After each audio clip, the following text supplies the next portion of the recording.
Hi everyone, this is Aaron for Zollotech. We're going to talk about iPhone 5 tips and some battery saving secrets that you can use to try and prolong battery life on your iPhone 5. This is the first in a series of videos on the iPhone 5 and some tips that can help you get the most out of your iPhone 5. The first thing we want to talk about in saving some battery is location services. Those can be accessed under settings, so locate your settings icon, tap on it, and then we want to go down to privacy. Now, in different versions of iOS, this may not be under privacy. It could be under location services or general. So go to privacy and then go to location services. And you'll see we have all of these different apps listed and location services is on. The first thing you can do, just to make this really simple, is turn it off. That will disallow your phone from using the GPS. GPS takes a lot of battery, so if you shut that off, you'll save some battery. Now, it's not necessarily a good idea to shut off because you won't be able to use things like Maps or Google Maps or whatever you're using to navigate if you're using your phone for navigation or something that requires your location.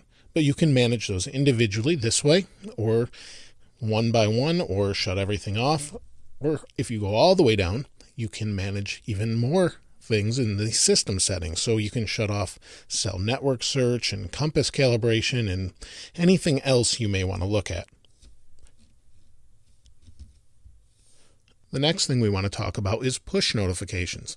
Push notifications, there's two different types of push things on your iPhone. There's push notifications and there's push email.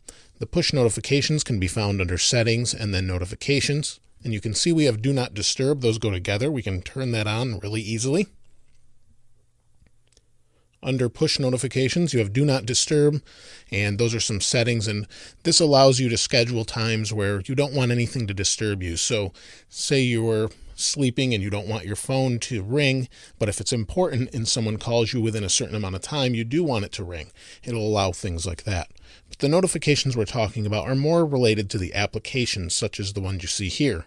Google Maps can send you notifications when maybe there's traffic or something like that in the area. You can turn that off, and that will save a little bit of battery. But the major thing that will save you battery is actually your mail and push email. Now, this is according to Apple on their website, under some hidden support docs, that it tells you turn off push if you're really trying to get the most out of your battery, or maybe you're running low. So what we want to do is go to our settings button again, and then we want to go all the way down to mail, contacts, and calendars. Under here, you'll see your different email accounts. I have quite a few. You may only have one or whatever, but this applies to the majority of them. And you can see where it says fetch new data and push. Push email actually works in the sense that if I send you an email, Gmail or to Hotmail or whatever you're using, I send you an email, Gmail says, oh, I've got an email, and pushes it to your phone. That takes some more battery life because it has to sort of maintain a live connection to your phone, so you're going to use a little bit more battery. It's a little bit more complicated than that, but that's kind of the basics of it. If we go under push, you can see we can just shut it off, and then we have different options down here below. We can have our email check every 15 minutes, 30, hourly, or manually. So if email's checking manually, it won't check until you open your email app. But I have it set to 15 minutes. Now you can manage this individually under the main area here. Go under your different push emails and then down to advanced. And under advanced, you'll have all of your individual email accounts. If I go to Hotmail, you can see I can switch it from push to fetch to manual, and you can do that for the majority of them. Not everything accepts push or uses push, but you can see that I have push, fetch, manual, fetch. So depending on which ones I have it set to, that's how it's going to operate. So shutting off push will save you the most battery life, and then switching to manual will save you a lot of battery life as well. Bluetooth and Wi-Fi and your cellular antennas probably take up the majority of your battery. And again, we access some of those settings under settings, and then you can see we have Wi-Fi and Bluetooth. Wi-Fi will take up battery when you're around a Wi-Fi hotspot but not connecting to it. So it's trying to connect or find all of these hotspots, and it's not going to connect. But if you're at home or at work, it's better to be connected. You'll actually use less battery life on Wi-Fi. But if you're not using it, shut it off, and that should save you some battery life. You can just simply shut it off. Same goes for Bluetooth. Again, found under settings. Bluetooth, you can shut it off if you're not using a wireless headset or connecting it to your car as I am. That will save you some battery life as well. Finally, we can go to General, and then we can go to Cellular. And under Cellular, we have a couple different options. We can shut off cellular data altogether. That will save us from using data and just use the phone portion, which will save a lot of battery. And then LTE. LTE is 4G or fourth generation wireless technology that allows for really fast connectivity speeds for data, things like that, when you're surfing the web. However, not every area has LTE. And it's probably a good idea to shut it off if you don't, or you have a really weak signal, because that will use the most amount of battery. Fortunately, near myself, I have a pretty good LTE coverage, so I can keep that on. But it won't use a lot of battery because it's good coverage. If you don't have good coverage, it will use a lot more battery.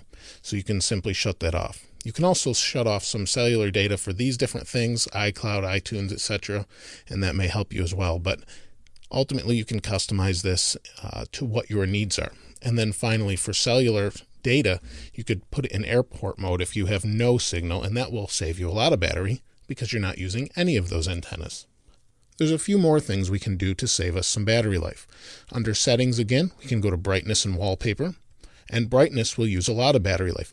I'm under bright lights, so the screen is pretty bright, but I can dim that by sliding this slider, and I have it on auto brightness, so it turned it up now. But I can turn that down or shut auto brightness right off, and that will save us some battery. If you can dim it, if you're not in bright sunlight or in an area where it's pretty dark, that will save you some pretty good battery life.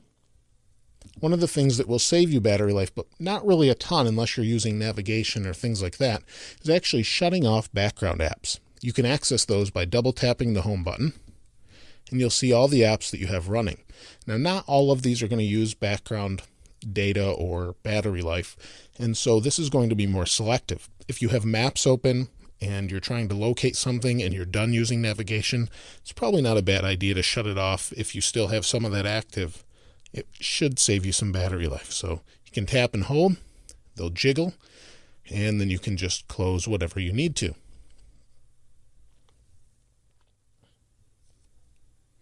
Finally, the last thing that you can do that a lot of people don't realize will save you battery life has to do with your music.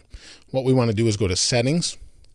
We'll go back here, go to settings, scroll down to music, and EQ. Now, I don't use the equalizer for different settings, but if you have the EQ on, it actually uses more battery than if it's off, according to Apple. So you can go into here, you can adjust for acoustic, bass booster, you can see all these different options. If you shut it off when you're low on battery, you'll save a little extra battery life. So hopefully that's a pretty good overview of things you can do to save battery life on your iPhone 5. If you have any suggestions for any other viewers, please place those in the comments below. If you haven't subscribed to this channel, please subscribe. Thanks for watching. This is Aaron. I'll see you next time.